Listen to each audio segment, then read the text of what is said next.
All right, so I'm going to make a video to share for Scenery Saturday and the train groups on Facebook, and then also probably post this on my YouTube channel. So about the last 6 months, everyone's like, hey Mike, what's that big hole in the middle of your table? Well, I had already cut out this foam area, which is a 2-inch thick top, and you can see my framing for my foam, the wood framing there. 1x4 is double thick, screwed together. So as you can see, I cut that section out so that if I ever have a derailment, I just go right under here and will have access to the inside of my mountain, because it's a rather large tunnel and I didn't want to make removable panels. So I've started framing up this little section here.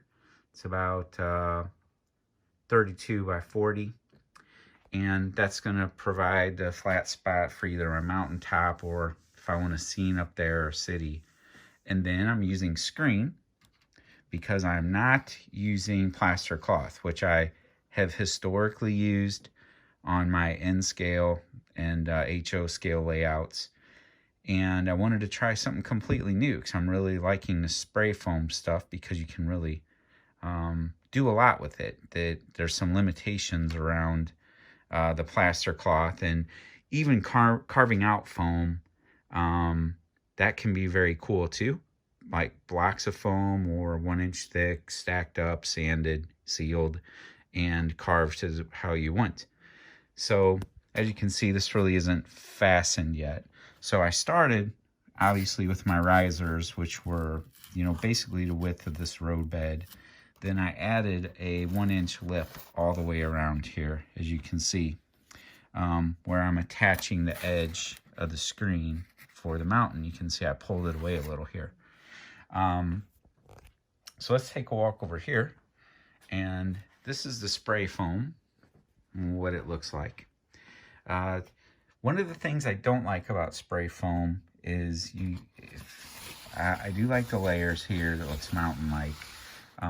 But it will need some carving because it has a tendency to do a whole bunch of round, and when you carve it out, you can fix that. And you can also seal these with other pieces of foam or some foam putty.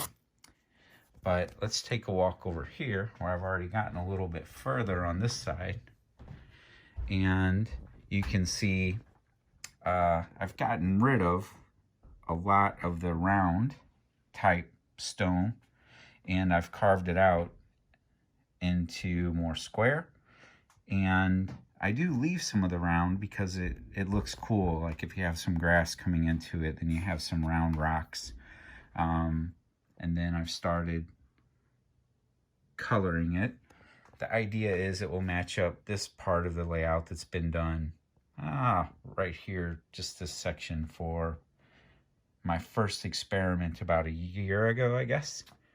And this is one of the Woodland Scenics pre-painted rocks. It's just a reminder of like the color scheme I wanted to sort of go with. These are the ones you would buy that you can either buy the mold for and then you paint them yourself, or they have some pre-made rocks for N scale and HO scale, and as you use their plaster cloth, you just glue these on to add some dimension. But as you can see, I won't need to do that because I'm getting plenty of dimension out of the foam that I'm using here. And you can see my static grass. A lot of you ask, how do I get it to stand up on end? Well, the secret to static grass standing up on end is a couple things. First of all, I'll designate where I'm going to put the grass. I'll paint it with brown and then put some green paint over it while it's still wet. Then I'll apply the static tack here and do it while the paint is still wet, so then it all sort of blends together. So what that will do is give it a little bit of a thicker appearance than what it truly is, because you can see there's brown underneath there, and you can see there's a little bit of mix of green in there that gives it a little bit more density to it. So like I've just prepped this area, so now I'll be painting it green. Then I'll put down my static tack. Then I use 12 mil, and I believe this was 7 mil grass. I'm out of the 12. I do use the Woodland Scenics Static King, and you know, I always make sure this little piece is stuck in some of the glue somewhere that I'm going to be using the Static King.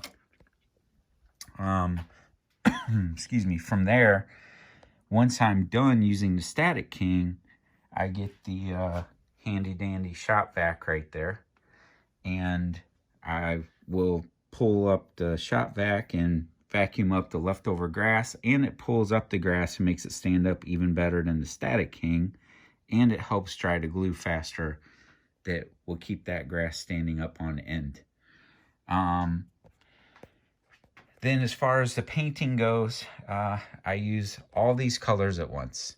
I prefer to use the Liquitex acrylic paints, because in using all of them at once with these various brushes, when I say all at once, I mean I paint my base coat, which will be gray.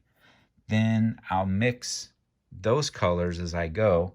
I just put a spot of each on a piece of foam or whatever, and just start detailing and just getting a little bit of paint on the brush at a time so I can apply different colors. And then why I like to use them all at once, and the advantage I see over using my airbrush, is I can blend the colors while they're wet together when you're using just a small amount on the brush. So then it creates more realistic looking rock like this. And you know, it's hard to do that with an airbrush because you spray such a broad area with the airbrush, and then you have to put another one on, and you have to wipe it off with something in order to get some exposed rock. So that's why I really do prefer to use a brush. I mean, it takes a lot of time to do all of this, but in the end, if you've seen before, it comes out looking a lot like this. So you get a very realistic layout. And I still need to color this down in here and add some of the plexiglass in order to make it have a shiny appearance, and add a little browns into it so that it's not quite as blue. But that's what I have going on as far as my project right now. And you can see I'm toying with some different tunnels there. And yeah, I guess that's where I'm at, and I'll keep posting as I go. Please subscribe to my channel. As I've said before, I'll eventually, I know my friends need to up my game on my video making, so I'll have to buy all the gear to do that, and keep posting as I go on this adventure, and I'll be checking in on your guys' progress on your channels too. So thank you. Have a good night.